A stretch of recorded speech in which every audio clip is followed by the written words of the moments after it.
clients is to eventually get them off meds, and I have been successful in doing that with some of my clients. Again, you have to also put in the work. It's you know, I know it's easier said than done. So what I just added to the mixture was some bell peppers. And again, everything is about a cup and a quarter, and we just want to keep it, you know. So now I'm going to add the my spices. So we call it sweating. So as your vegetable mixture begins to sweat, it's the best time to add your spices. Does the same go for like if you were eating something with meat, like meat or poultry? Would that be the same? Because if you let it. So I know, like for example, for like if you're cooking beef, they say, oh, let it rest for like 10, 15 before you like, cut it. Yeah. Yeah. You never want to cut a meat while it's hot because it's just going to dry out. Okay, so this is my mixture combination, and so you know what I'm going to do? I'm just going to measure it for you guys just because I don't want to. Okay, let me. Alright, so I'm going to do 2 tablespoons.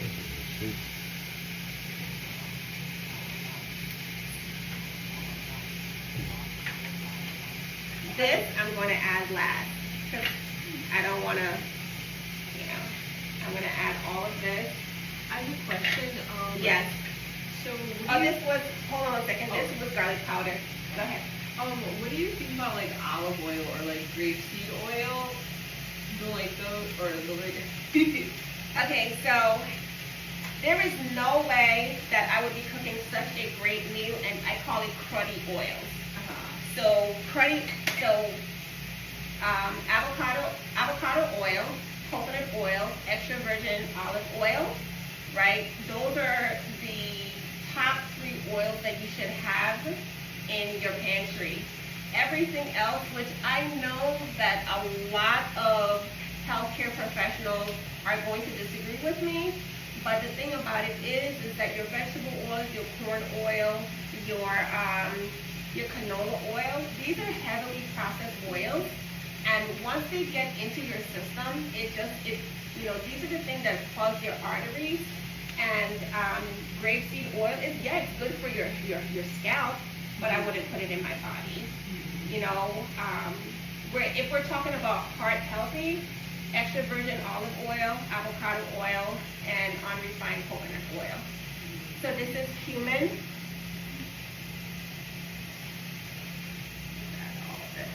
That velvet cake was delicious.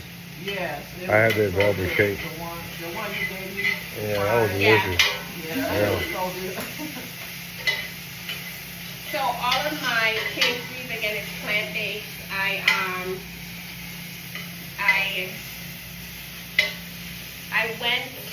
I always tell people I was my first client. I used to be like 275 pounds. Have the pictures to show it, maybe a little bit heavier. And in college, I decided to, become healthy.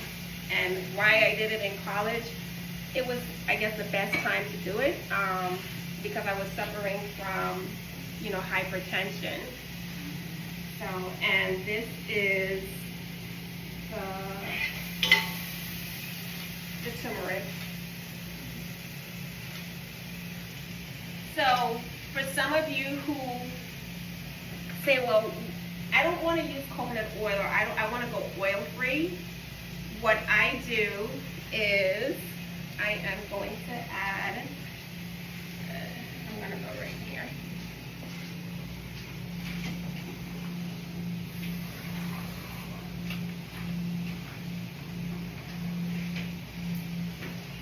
So a little bit of water so I don't have to add any oil. So this is how you manage how much oil you put into. Is it going to make your cauliflower rice soggy? No, it's not. You just want this to be cooked down. So the best way to use extra virgin olive oil is not for cooking, is to drizzle after your food is finished. The oil is too expensive to cook with it, in my opinion. So, and then your avocado oil and your coconut oil have a better, heat tolerance than olive oil. Yeah, I agree with that because like I feel like it burns quicker with olive oil. Coconut oil, it's a bit more patchy. It Yeah. lasts longer. So what you see me doing is, this is Himalayan sea salt. I'm just sprinkling a little bit of sea salt on the vegetables. I'm just doing pinches, that's it. The flavor should come from your spices. You can always add more spices. Okay, so remember this is rice. How did I get my rice to look like this? Please don't throw away this part. Don't do that. All you have to do is slice it down.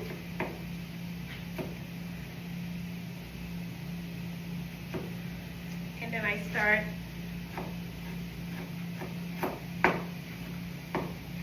you just continue to slice. See, there you go.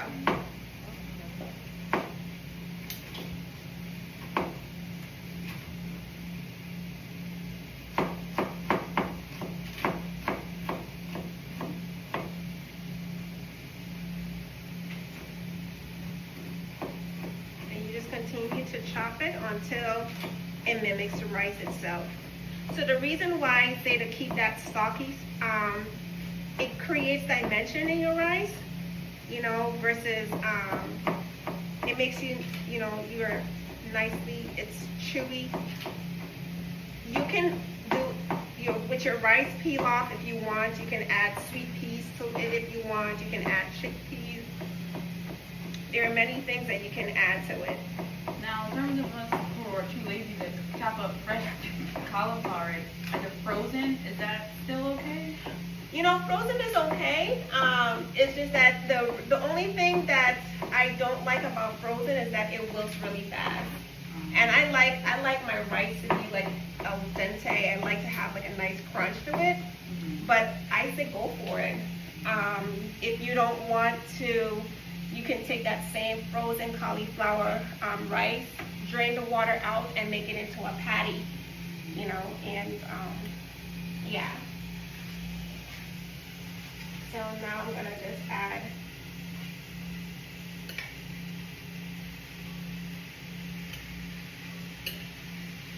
I leave my herbs for last. The reason is because your herbs are as parsley, and we're going to do some parsley and scallions. They're supposed to flavor your food.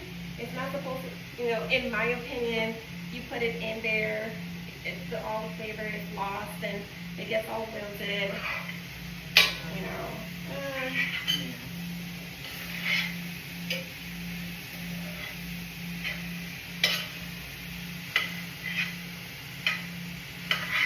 you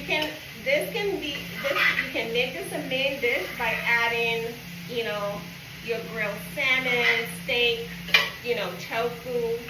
You can add some chickpeas to this. Adding chickpeas to this would be delicious. Red beans.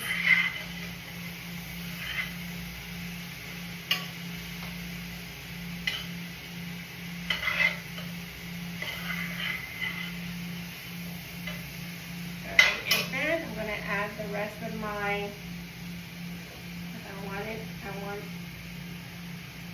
that color.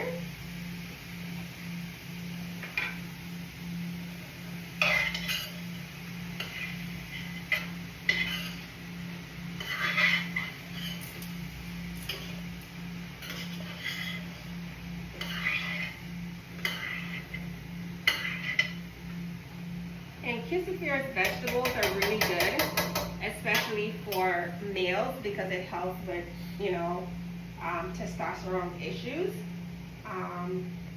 So I say go for it. Now, are there carrots in there? Yes. Okay. Where's carrots on the glycemic index? Is that pretty good? Carrots is actually close to parsnips. Yeah, it's, you know, it's a cousin. Okay. So, you know, again, it's balanced because you have all your low glycemic, and having that little piece of carrot that pops in there, is, you know, it's Okay. all in how you prepare your food. Okay. Yeah. Do you have some type of recipe book? That's a good question. I've been working on this book for 10 years, and I just need to finish it. I need to sit still, and I need to finish it. Now, do you have a recipe for this dish here? I can email it out Okay. For those who are interested in I'm it. definitely Yeah. interested. Yeah.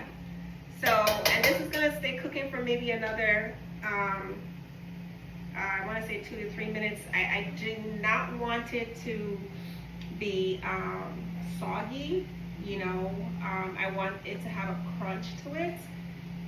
And then again, what would be really good is if you put some cashews and maybe even some dried cranberries in there to jazz it up a little.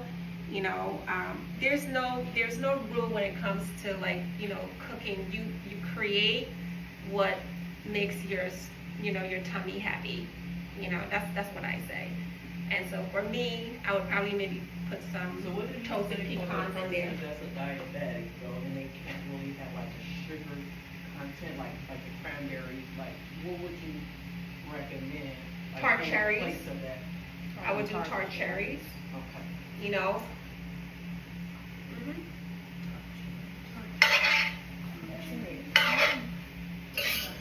So, and then and with this dish as well, you can also eat it, you know, cold. You know, you can turn it into a salad. You know, it's a very versatile dish.